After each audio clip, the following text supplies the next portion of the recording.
You've seen images of thousands of migrants under a bridge in the Rio Grande Valley, a temporary holding facility for the U.S. Border Patrol under the Anzalduas Bridge. A civil liberties group says having families sleep on the ground with no access to medical care is no way to hold people. Here's KENS 5 border reporter Anastasia Bolton.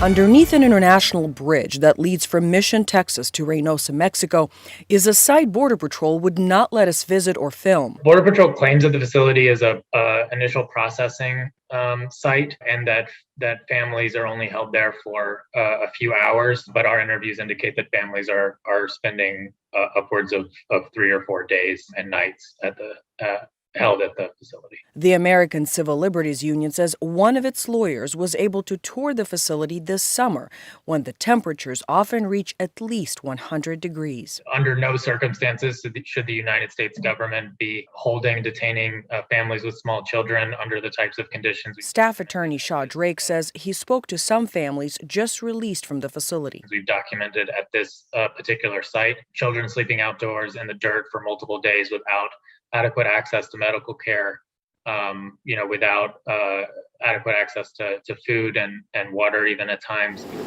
Border Patrol has been open about being overwhelmed with the number of migrants crossing into the United States.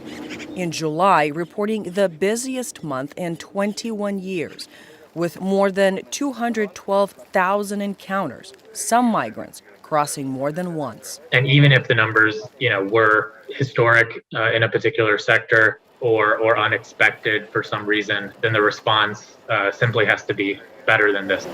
We don't have the facilities. There's too many people coming in. Congressman Henry Cuellar, a Democrat from Laredo, says he's visited the facility and shared pictures from underneath the bridge. The next question would be, what do we do with the overflow? We have to process them. We have to make sure that there are no criminals in there, and there are criminals in there. A lot of good people, but there are criminals.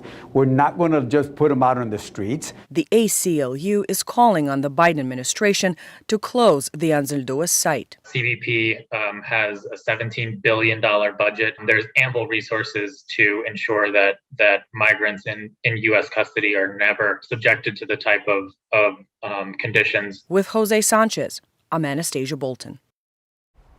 2 weeks ago, we asked Border Patrol for an interview about this detention facility. We are still waiting to hear if the agency will tell us what goes on under the bridge.